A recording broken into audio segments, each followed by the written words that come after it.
So glad you found us on The Map,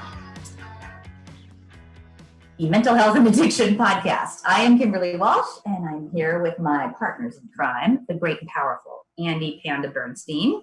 Powerful. Hey, wow. Powerful in my own mind. Yeah.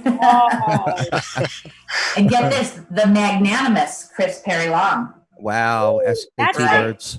SAT birds. Magnanimous sounds fat. No, it's outgoing and fun and the stupendous. How's that, Willie Drinkwater? Hi-ho! Good morning, everybody. Good morning. Tell us who you are. Give us a quick snapshot of who you are, and then let Kimberly tell us. I like long walks on the beach. Anyway, what's wrong with you, dude? Where do you want to start? Do you have enough time? Right. I'm an educator for UMass Boston in the Addiction Counseling Education Program. I have a private practice. I work with those that have addiction coupled to mental health issues, otherwise known as co-occurring disorders. And you're a specialist. You know your stuff. Yeah, I like to think I do. But, the most important thing as an educator is the more I learn, the more I know. I don't know. So I need to be a lifelong student. Kimberly, sorry to interrupt. Go back. Not a problem. Okay. So just a quick background on us. So, Chris Long has been in the industry for many years, dedicating herself to working with families and helping people get into treatment. And Andy has been an advocate for mental health and addiction, both as the producer of Crosscheck Radio, as well as through his own experiences. As for me, I am a person in long-term recovery and the founder of a sober home for women on the Cape called Brady's Landing. We put this podcast together because all three of us are very passionate about reducing the stigma around mental health and addiction. And we believe that the more light we shed on these topics, the less people will stigmatize and otherwise punish those who suffer from these diseases. Moreover, we hope the information we provide and the topics we discuss will help encourage people to seek treatment. So thanks to Foxboro Cable Access TV and Michael Weber, we now have the ability to take your questions live during the show. Also, we now have all of our episodes available on iTunes, Stitcher, and TuneIn. So please post and share the show with your followers. And don't forget to tag your friends. That is enough out of me. I'm going to kick it over to Andy to get the show on the road. That's good. And yeah, thank you, Willie, for bringing your words of wisdom to the show as well. So we'll see. We'll just see how much wisdom. Debatable. Yeah, debatable. Everybody good? You guys all good? Yeah. All right, good. We always do our little check-in. We're not going there today. We're not going there today? My saga goes on with the PUA unemployment. Oh boy, we talked about that last time. Today is a new day. All right, well we're gonna put a pin in that, like an old boss of mine said. Let's put a pin in that. Yep. We'll get back to it. All right.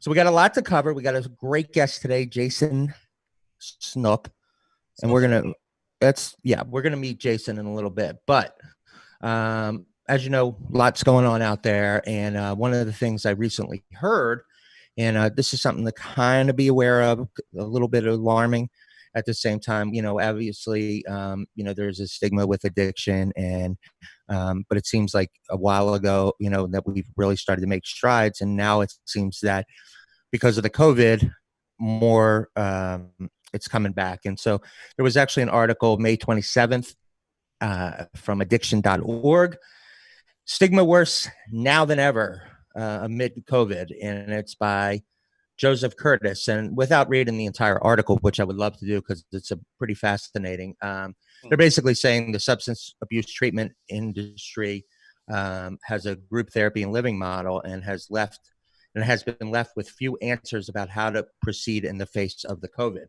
And it's saying how the pandemic prevents progress right now from happening in the drug epidemic. And, obviously stigma is a mark of shame or disgrace that's associated with a particular group of people. And it's a stereotype-based thing based on religion, the medical and health conditions. And obviously today, the stigma is, people are doing free groups and activists trying to end it, but it's back again.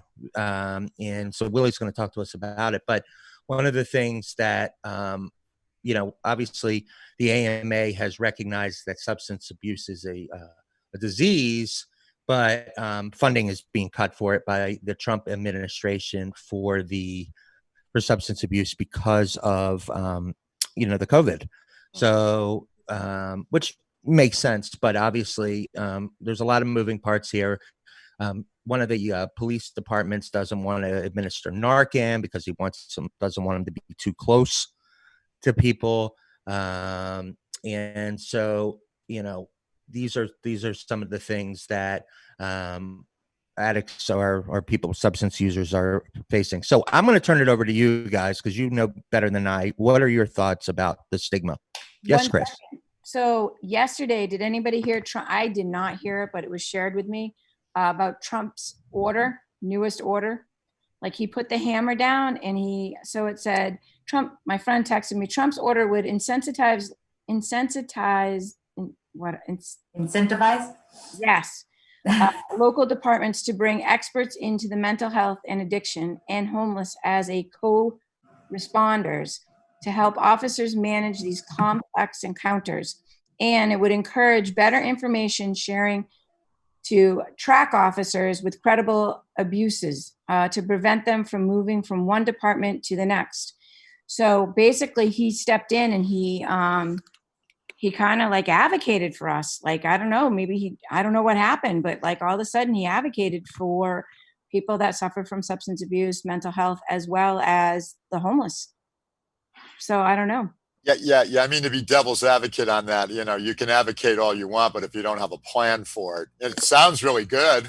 Right. Sounds nice and stuff. Then it comes down to how are you going to implement it? So, right. So, I mean, to get it out there verbally, I think it was great. It had been brought out, days before by other people. So, but it's like, how are you going to implement that? That becomes the big question. I'm seeing a lot more now just with like primary care physicians that now have social workers in their office and are doing referrals, for mental health and addiction through a primary care, which you didn't see up until maybe 5 years ago that they started to do that, where you'd have, someone in the office available to refer people to services for addiction and or mental health. So I mean, that's a big step forward too. But I think it's, how are you going to implement that? I have a feeling that the mayor in Atlanta will come up with some good ideas, though. I wish she was in the running for VP. Well, she is in the running for VP. I don't know if she'll be chosen or not, but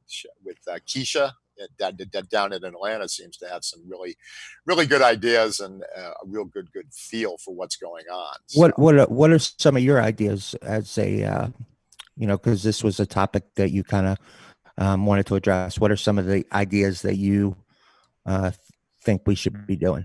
Yeah, I mean, drink water. Yeah, the main thing I wanted to get into today was the stigma piece because stigma for a long had been eased up for quite a while in addiction. Mental health, it was still there, but it was downplayed more. It's almost like we're experiencing a backslide now with the protesting that's been going on and everything else. It's almost like now you're starting to hear from the right. You're starting to hear, well, these people. These people that were killed by police, they had addiction issues or, they had some domestic violence issues. And it's like, if we're trying not to stigmatize, why would you even bring that up? Why you could even say that, some of that grew out of the environments that they were in, where we weren't really helping at all. So. And how would they know that, Willie? I mean, how would they even know what conditions they had as the police were being, you know what I mean? They wouldn't know that after the fact. It's totally irrelevant. Yeah, right, exactly. It's almost, like the alt-right trying to come up with justification. Well, they really weren't people anyway. They were addicts or alcoholics, but it's not being said, and stuff. And I had cited the case here where I had a client of mine, trying to get into an emergency room to be seen by a crisis team. And they were telling him to get off the property, Get off the property. You know, we're dealing with the COVID and the ED now. We don't need people like you around here. And he actually videoed it on his camera phone. You know, and you know, when they're saying, "Oh, you think you're so tough, you're videotaping us," just get off the property. We're dealing with real issues here. You know, and stuff. So. You know, I mean, the ignorance has no bounds at times. You know, it just doesn't. And we're in a liberal, educated state. You know, so I mean, it's interesting. So what do you think's gonna happen from here? Do you see it? You know, once kind of people get back in the swing of things, do you see? I guess my question is, do you see this as a forgotten topic? Do you see it? You know, people with addiction. Yeah, I think it's being backseated for now. I mean, you know, even when we look, you know, nationally, you know, when you have a state of denial about the COVID, and you know, the president's going to have a big rally this coming weekend and stuff, and you know, I mean, you know, in sort of a comic way, I'm thinking, good, have a big rally. There'll be less voters for Trump in the fall, you know, but. You know, that's really not a nice thing to say. Yeah. But I guess we don't get political here, Willie. Yeah. No politics. You're going into the mute. You're going into timeout. Yeah, But my question is that, you know, it seems we need to have the roundtables with all the providers need to have a roundtable together and how we're going to put this together.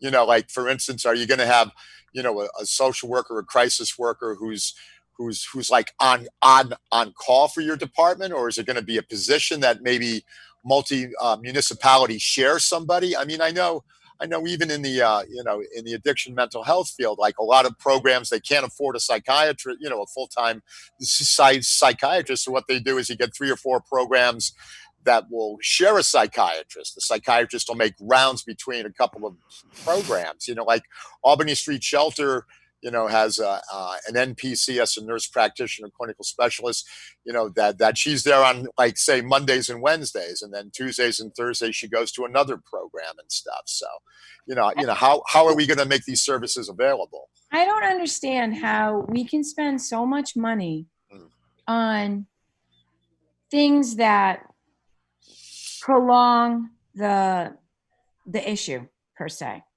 if that makes any sense at all. What do you mean? Well, they're thinking short term as opposed to long term. They're saying, oh, it's going to cost too much to do something for long term, but then you end up spending more money by you keep doing these short term things. Well, it's even like, you know, in the old days when you get people say, well, you know, those people.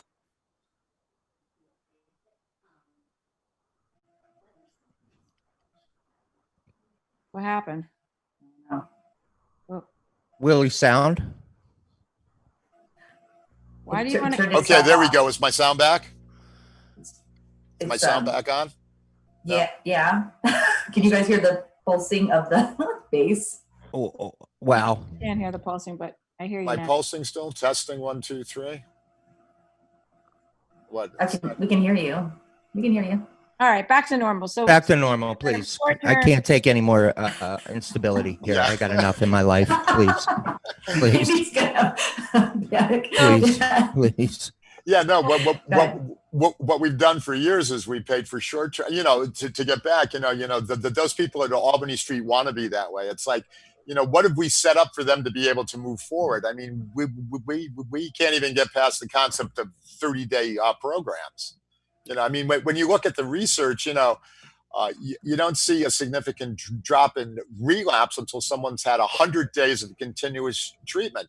But where are you going to get 100 days? Why is that so hard for them to understand that? Yeah. Why? Yeah. So they keep paying out the short money, which ends up being, you know, costing you more than if you had a long-term program where you'd be able to set people up to stay in recovery, you know, for a longer period of time. So that's a good. I'm sorry to cut you off, but that's a good transition, because you know, as somebody who is not, I've said before, I'm not in recovery. I'm on a journey, right? Because my thing is different than alcohol or addiction or things like that. But here's my question. He has a podcast addiction. What's that? He has a podcast addiction. I know, but here's my question. But I care and I'm passionate and I have my own experiences. But here's my question. How important, I was talking to you guys about this yesterday, how important is structuring a life, right, that is more than just treatment?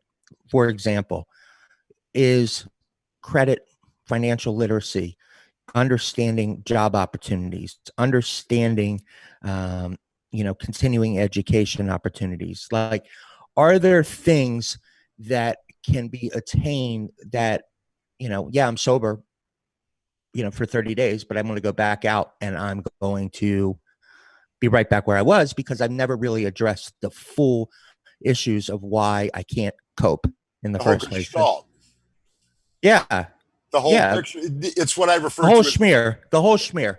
yeah, I mean, it's what I refer to as wraparound therapy. Are you involved with somebody that's looking at your whole picture, or is it, just don't drink, just don't drink, just don't drug, everything will be good, good, good. But are you talking to them about, well, where do we go from here? I mean, I come up on quite a few folks, or if not most of them, that there's an existential angst. Who am I? What am I doing here? What's my purpose?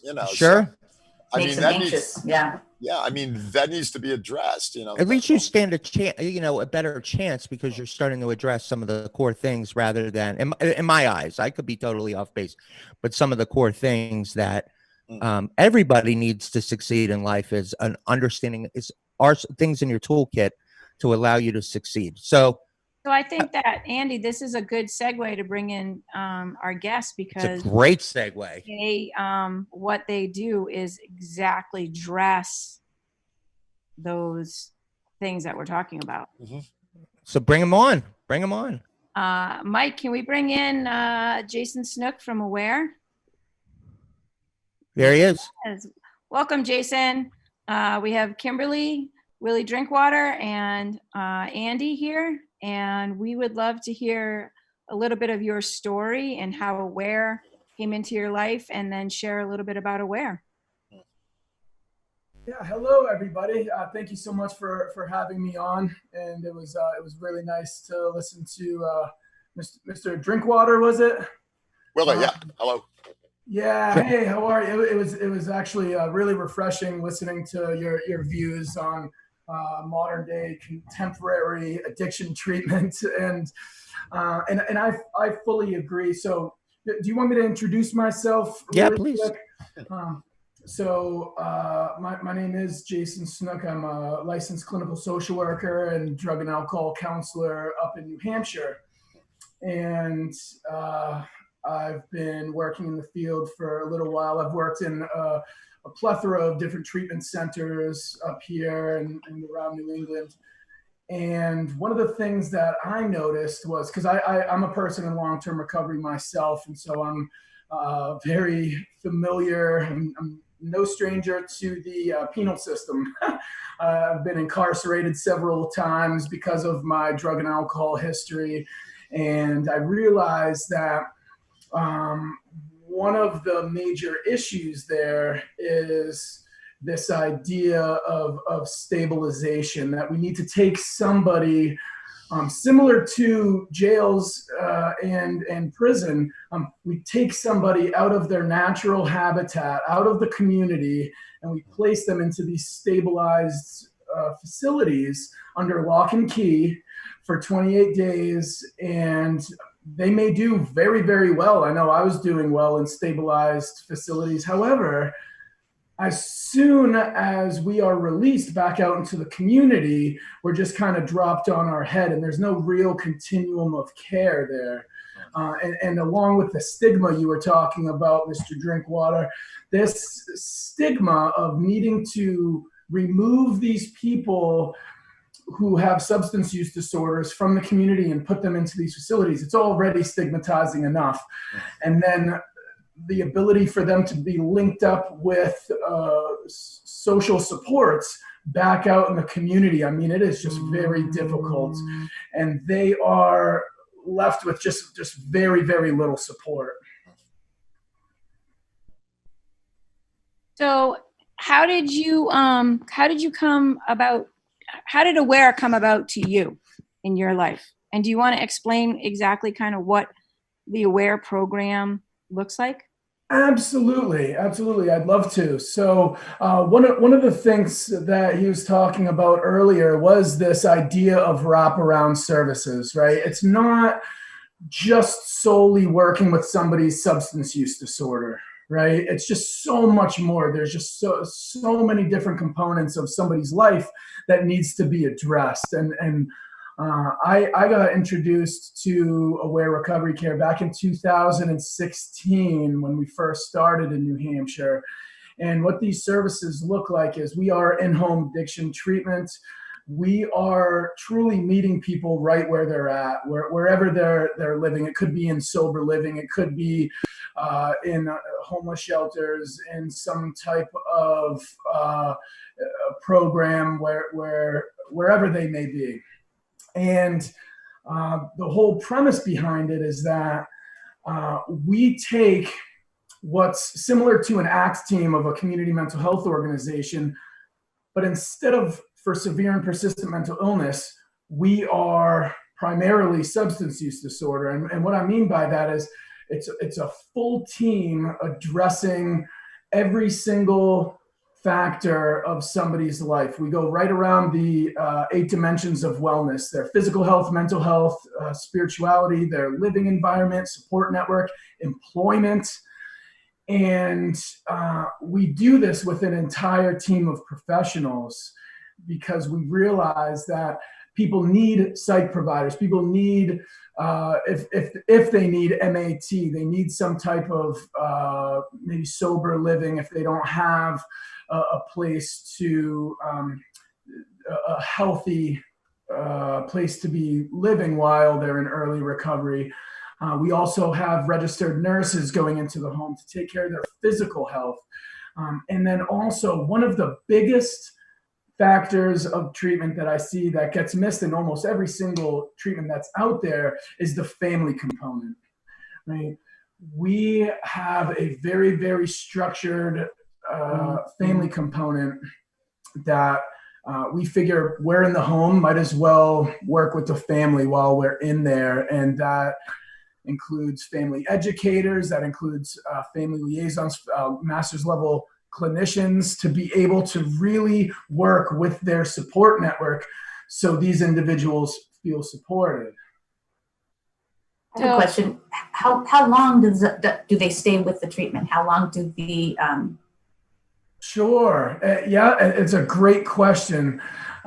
We, along with Mr. Drinkwater there, we believe that 28 days does not just all of a sudden solve somebody's substance use disorder. It just doesn't, right? It's barely scratching the surface. We are a full year-long continuum of care. And the idea behind that is we are with these individuals for an entire year, holding their hands through the process of getting reconnected with the community, with their community supports, so that by the time we take a step away from the individual at the end of the year, we want them already plugged into all of their supports. Right. That's fantastic. That's fantastic. Thank you. That's great.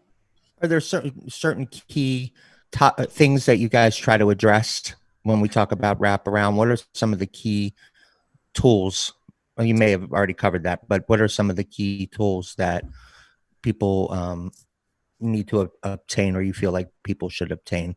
Sure. So one of the biggest, the ideologies that we use, one of the biggest modalities is self-determination, right? We're really big on strengths perspective.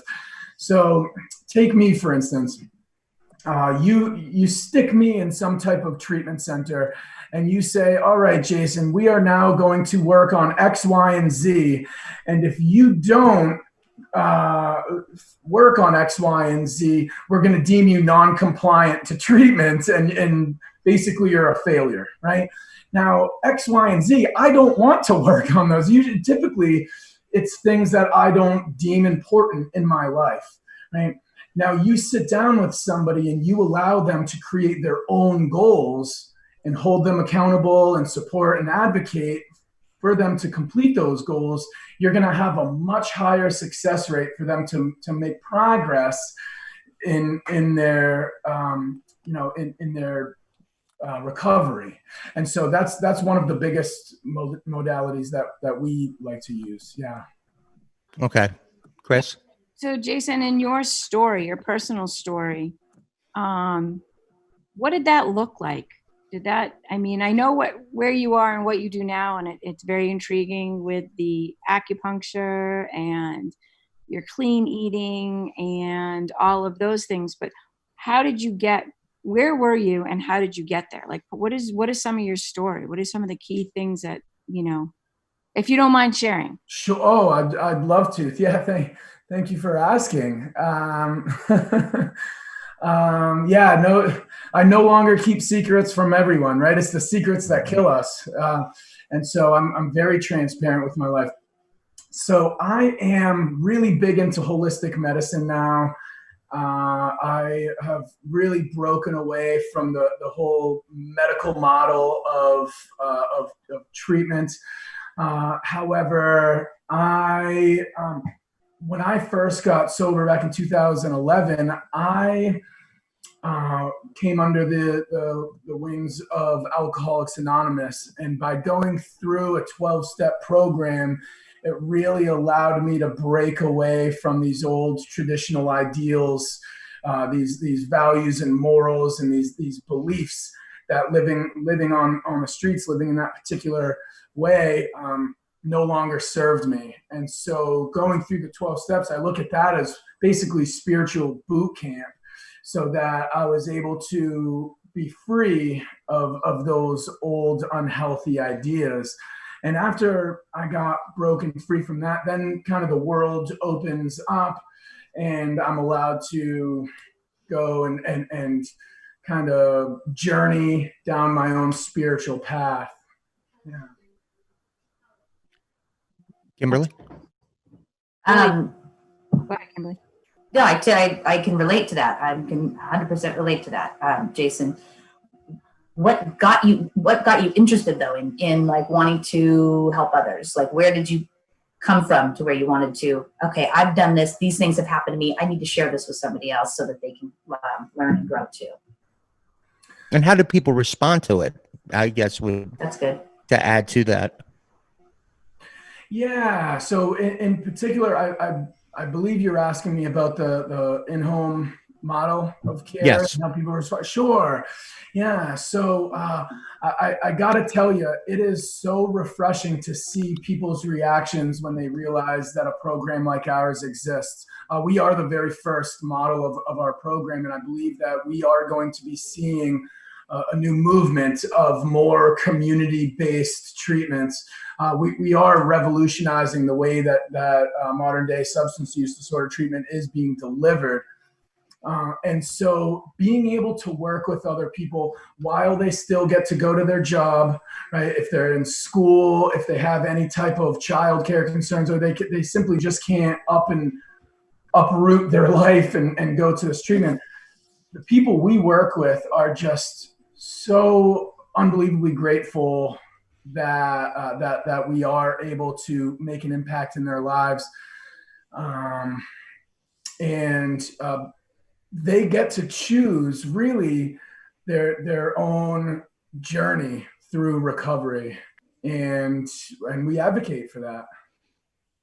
Basically, you go into the home, and my motto is, for when I'm working with people, is I want to walk beside you. I'm not going to push you into this, and I'm not going to pull you into that. So basically, you are walking beside them, and guiding them and supporting them and giving them that. You might be giving them that little extra nudge, but for the most part, they're determining their path, and you're just supporting them.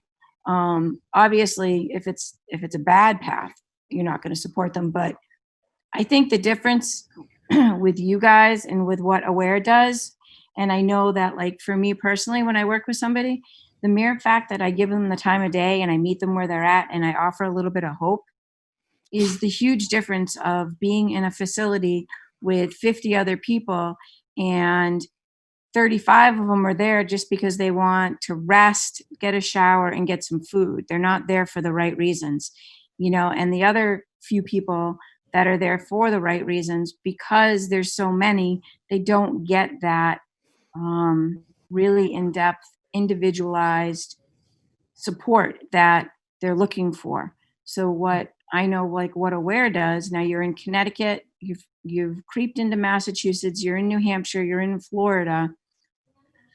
Maine too, yeah. And where? In Maine. In Maine. So, I mean, what are your numbers? Like how many, I know Connecticut was like your first place. And then did you go to New Hampshire or Florida, or kind of Florida and New Hampshire at the same time? How are you being accepted by the communities, I guess, is the big question. Sure. So it's a really interesting question. So we went from Connecticut to New Hampshire, and we were partnered with Blue Cross Blue Shields. So we're fully in network with them. They actually have asked us to go to these individual states to be able to set up our model and work with the individuals and the communities in each state we go to. And the latest state that we just opened up in was Florida. They actually asked us, they requested that we go down there and introduce what we were doing for work down in the community to see how people responded to it. And we use outcomes data from actual claims from the insurance companies. So we get to see, they're not numbers that we come up with, sustained recovery and how long people are staying sober. We have those numbers, but we really like to look at what people are using for their claims data. So before our year-long program, people are in and out of emergency rooms. People are in and out of inpatient facilities. I mean, sometimes 2, 3, 4 times a year. And then they come into our program, and we're working with them out in the community, and those numbers drastically drop to almost zero. And then what we see is the year afterwards, what people are continuing to use their claims data for is not emergency rooms. It's not more stabilization. It's they're continuing to use their claims data for PCPs, right? Primary care physicians, their outpatient providers, maybe their MAT if they're continuing to be on that protocol. And they're staying engaged in their community. And that is what we really love to see, right? We are a firm believer that people get well out in society. Not That's what you want, right? Not right. Willie, you're nodding your head. Yeah. No, Chime in. I'm enjoying what I'm hearing. That's the reason I'm nodding my head. It's it is about the community, and it's like what are the big things with Pine Street Inn is even before someone's quote addiction issues are settled, so to speak. To them, the most important thing is housing. And being treated like an individual as a guest, not. I mean, some folks talk about the about spirituality. I like to talk of that in terms of humanness. It's about human to human. I'm no better than you. You're no better than me. We're all here together. That type of feeling. Human to human, which you don't get in a program when you're packing them in as if they're like a herd of cattle. It just doesn't happen.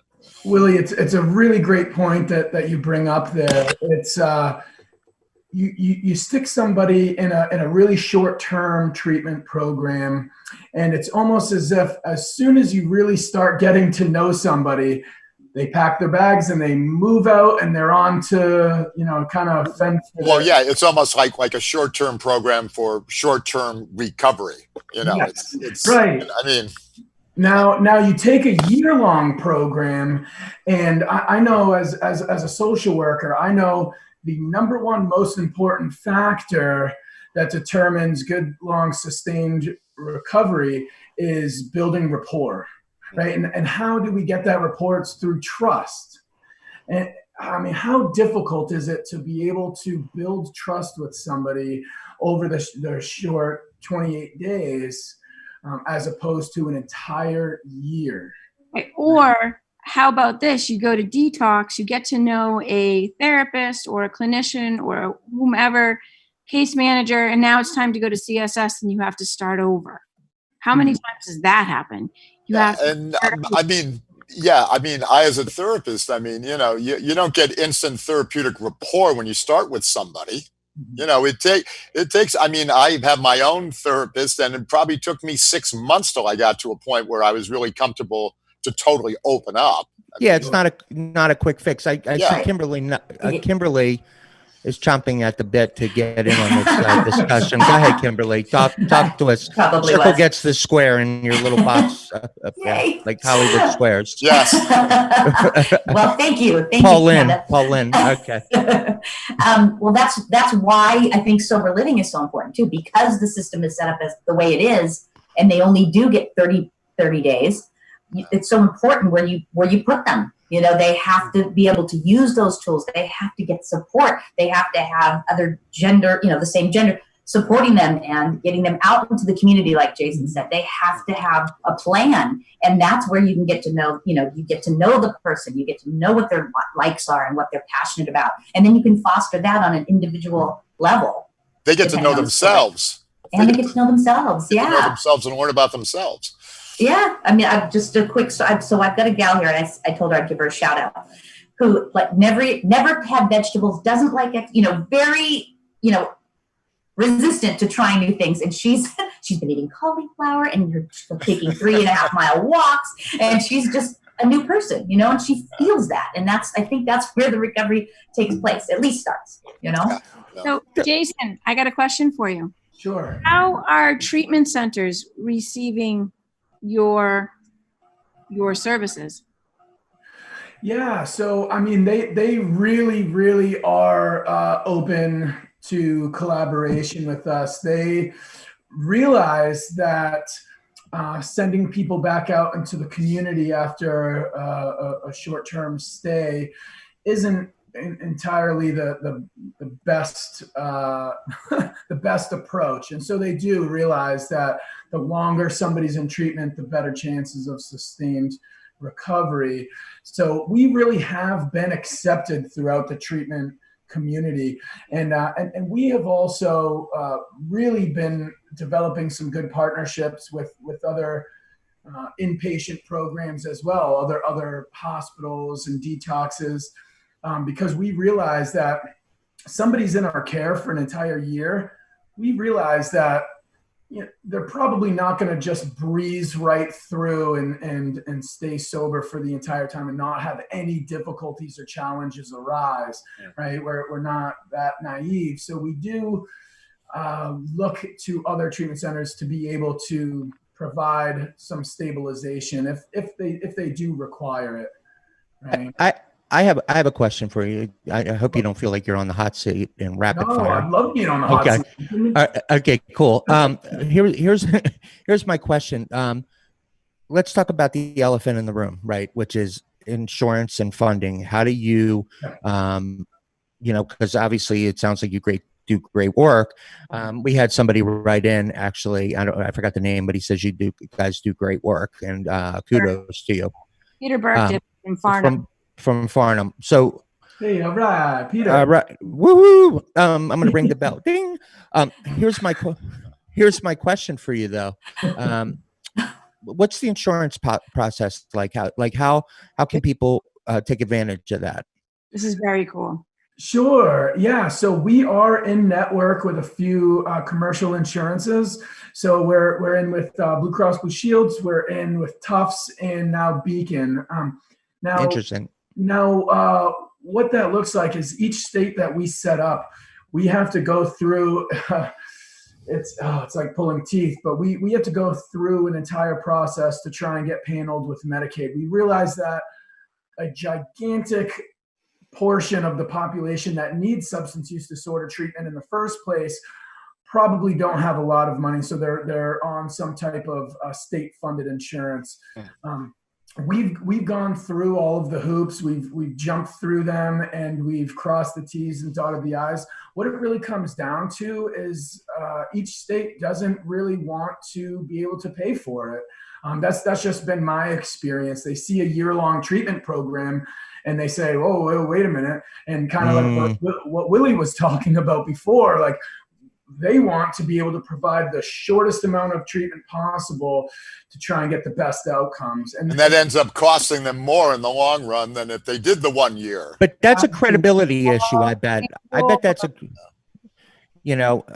credibility issue where, like everything else, maybe some people were abusing the system. So they're like, all right, well, they're going to say it's a year-long person, it's a year-long treatment. Of course it should be a year-long. Why is it a year-long, and why are we funding that? So I'm guessing that there needs to almost be a paradigm shift in the way that it's viewed, not 30 days, but really over a longer period of time, kind of reinforcing that's the method for success. On top of that, my question is, can you share some success examples of people who have gone through your program and how they have, can you share, give any light to that? Yeah, absolutely, Andy. And I got to tell you that we are starting to see a little bit of a paradigm shift already. People are recognizing that this is not just a short acute disease that just gets solved or cured over a short period of time. We have been seeing community members understanding that more and more. So that's some good news. And then as far as the second question that you had there, so as far as, you know what, can you actually ask that again? My mind just went about 5 different directions, and then I do that to people. I do that to people all the time, and I take them all over the place. That's like my thing. Tell me about success stories, because I'm always curious. Whenever I talk to people in the treatment industry, I really always want to know, all right, what happens next, right? Like, can you give examples of somebody who has gone through your program and has been, not only in long-term sobriety or years, but really how are they doing in life? I don't know if you can speak to that. Wonderful question. And I'm really glad that Peter's actually on listening to this right now, because we have an individual actually who went through our entire year-long program, graduated, was very, very successful at it. And Anthem Blue Cross Blue Shield actually just put out their annual report and highlighted this individual as a success story. They did an entire video on it, and I can send you guys the please link, afterwards. And what happened was they interviewed her, and she just so happened to go through our program and now works at Farnham Treatment Center, advocating for individuals going in and out of that program currently. I mean, she's probably there today, and she is one of our wonderful success stories. That's awesome. And yeah. So, and we see this happen a lot. I mean, people who really make it through that entire year, just the opportunities for them just start opening up, and what a beautiful thing to witness. Guys, what say you? Back to the insurance thing. So what I found to be really cool initially when you guys first started, Jason, Blue Cross Blue Shield was the only insurance that you were able to accept.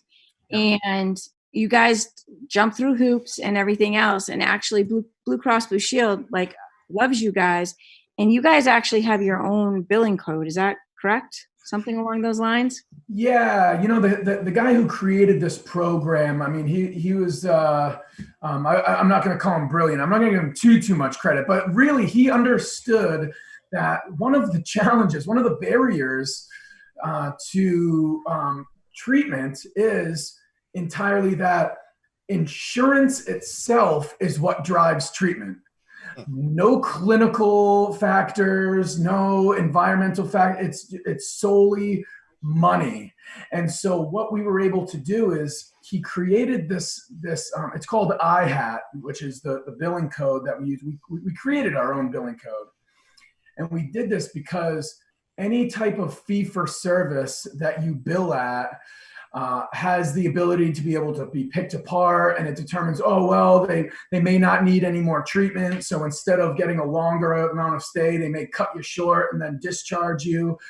Well, we started billing people at a monthly monthly copay, and it's a bundled rate for that entire year. So there's no way that they're going to be dropped after a certain period of time, that they know that they're going to be fully supported for that entire year.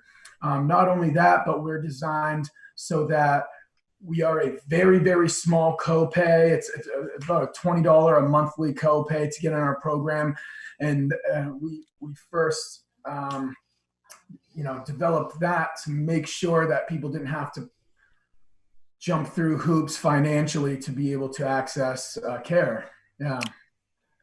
That's wonderful. I mean, it sounds like a wonderful program that you guys are really dedicated to not heads and beds, but really, the numbers, but really more intention, more of a, like you said, a holistic approach to treatment. Having said that, how did it all start for the company, the organization? Can you speak a little history of how you guys got started? Sure. Yeah. And I don't want to get too controversial here, but I know I feel a particular way about it. So it actually was designed for working class, blue collared individuals, people who couldn't just leave their families and go away for a month. Mm-hmm.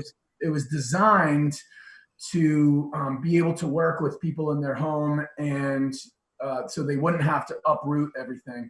Now, our CEO, unbelievable guy, Steve Randazzo, he worked out in the pharmaceutical industry as a salesman for, 20 some odd years.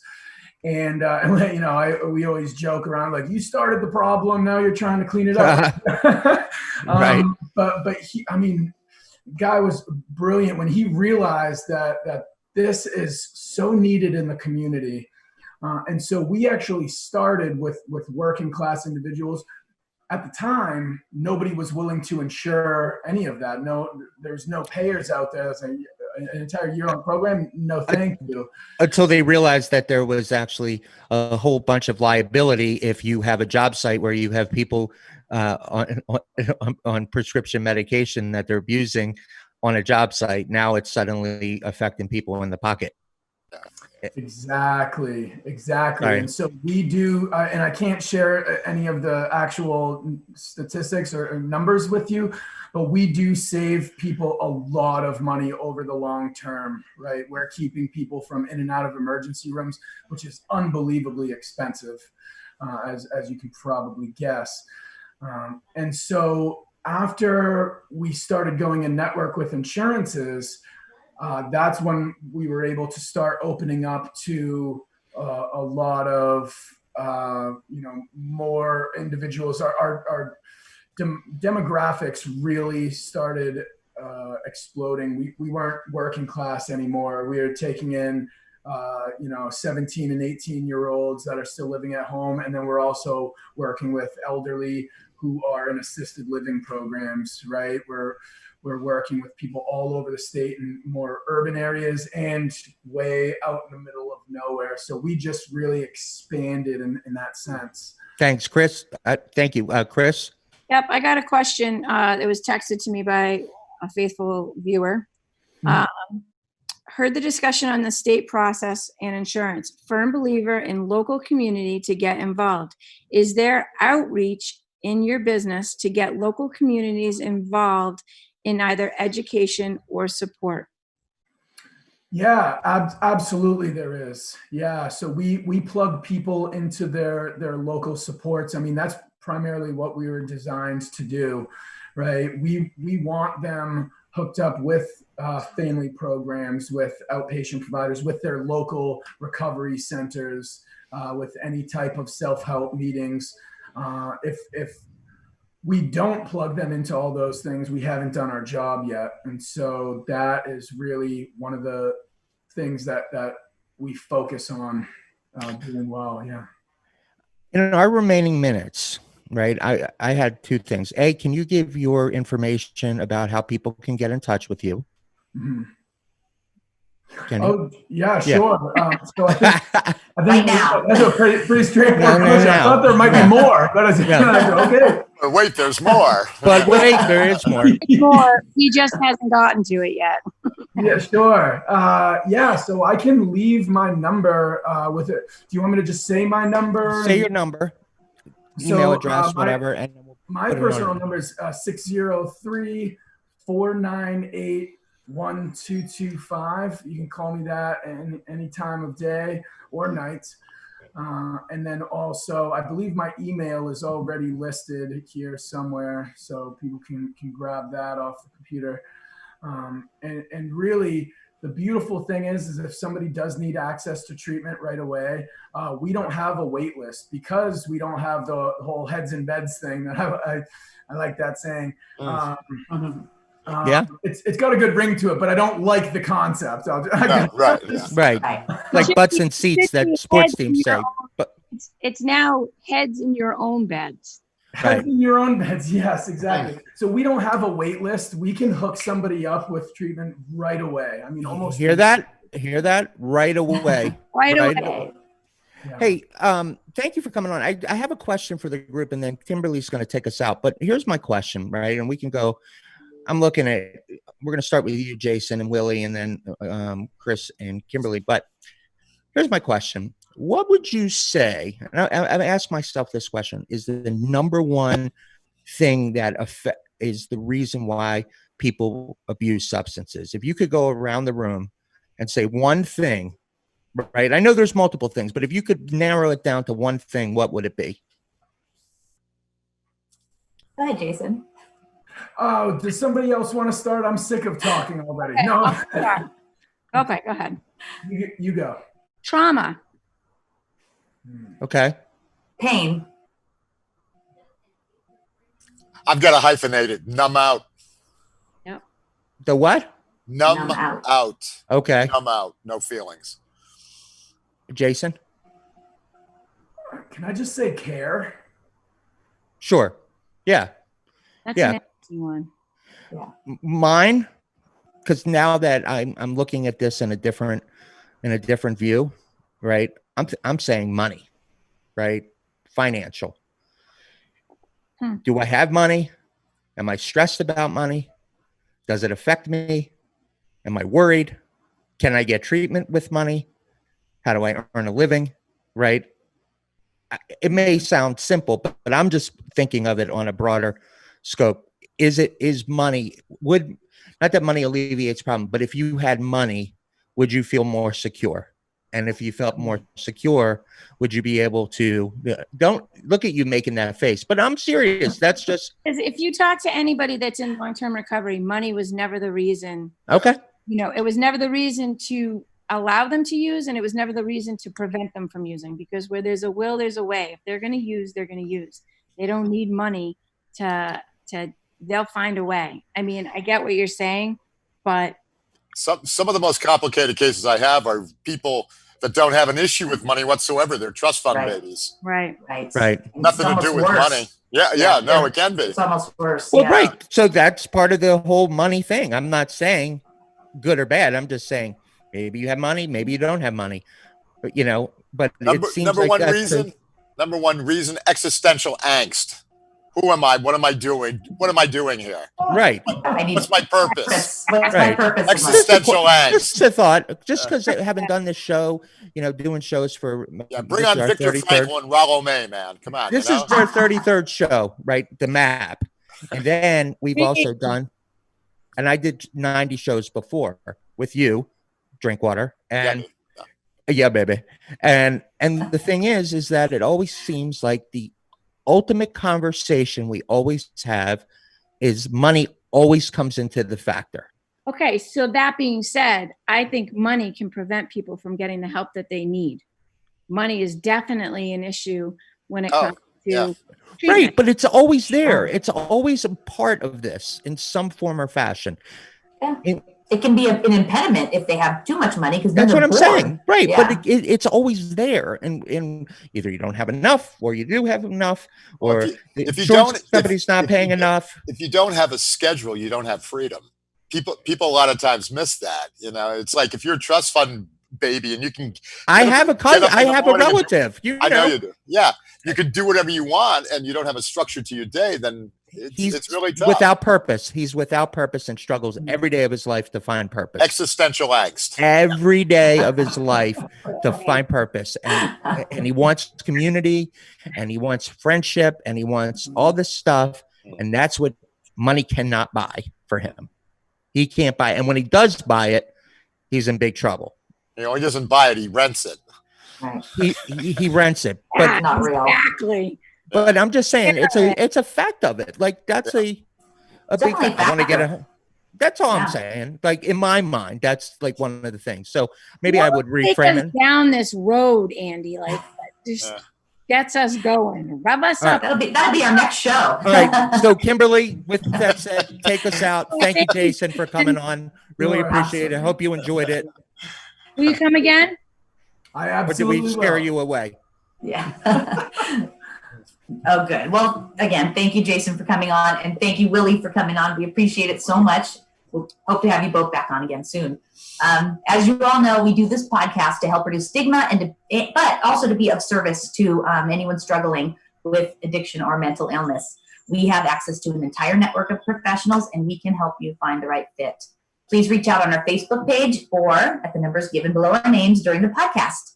All right, guys, you've been listening to The Map. Thank you all for your support of our mission, and we will Thank see you, you Jason on and Friday. Lily. Thank you. Thanks, guys. We'll see you on Friday. Bye. Bye, now. everybody. Bye.